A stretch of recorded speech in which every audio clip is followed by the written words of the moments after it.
Praise the Lord. கர்த்தரும் இரட்சகருமாகிய இயேசு கிறிஸ்துவின் இனிய நாமத்தினாலே உங்களுக்கு என் அன்பின் வாழ்த்துக்கள். இந்த புதிய நாளை காண செய்த தேவனுக்கு ஸ்தோத்திரம் உண்டாவதாக.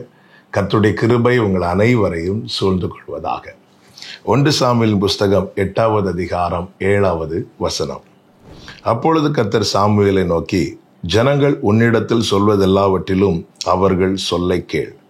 அவர்கள் உன்னை தள்ளவில்லை, நான் அவர்களை ஆளாதபடிக்கு என்னைத்தான் தள்ளினார்கள். கர்த்தருடைய பரிசுத்த நாமம் மகிமைப்படுவதாக. சாமுவேல் காலம் வரைக்கும் இஸ்ரவேல் ஜனங்கள் எகிப்திலிருந்து புறப்பட்டு வந்த நாளிலே தீர்க்கதரிசிகளை ஏற்படுத்தினார், நியாயாதிபதிகளை ஏற்படுத்தினார். ஆனால் ராஜாக்களை கர்த்தர் வைக்கவில்லை. ஏன் வைக்கவில்லை என்றால், அவரே ராஜாவாக அவர்களை ஆளுகை செய்ய விரும்பி நடத்தினதுனால.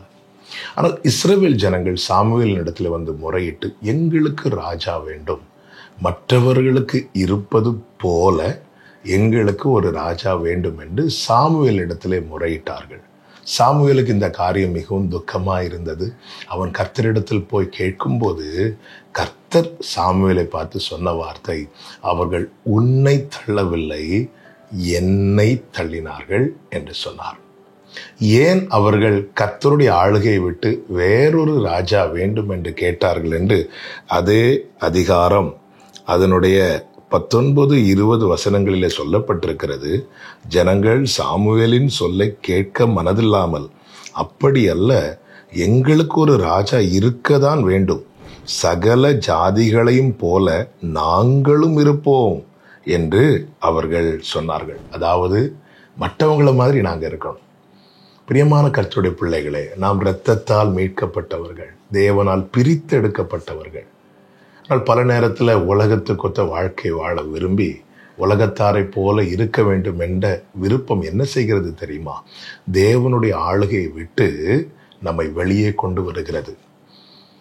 நாம் எந்த ஆளுகையை விரும்புகிறோம்? தேவனுடைய ஆளுகை விரும்புகிறோமா? தேவனுடைய ஆளுகையை நாம் விரும்புவோம் என்றால் அவர் சொற்படி நாம் நடக்க நம்மை ஒப்பு கொடுப்போம், நம்மை விட்டு கொடுப்போம்.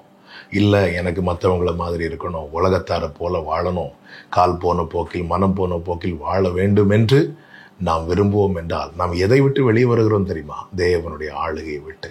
சிந்திப்போம், நம்மை ஆளுகிறவர் யார்? எந்த ஆளுகையை விரும்புகிறோம்? எந்த ஆளுகைக்கு கீழே இருக்கிறோம்? கர்த்தர் நம்மை கிருபையாய் நடத்துவாராக. ஜெபிக்கலாமா? நல்ல தகப்பனே, இரக்கமுள்ள பிதாவே, நீரே எங்கள் ராஜா, உம்முடைய ராஜ்யம் வருவதாக என்று ஜெபிக்க சொல்லி தந்தீர். எஸ் லார்ட், எங்க மேல வேறொரு ஆளுகை இராதபடி நீரே எங்களை ஆட்கொள்ள ஒப்பு கொடுக்கிறோம். இயேசுவின் நாமத்தில் பிதாவே, ஆமென்.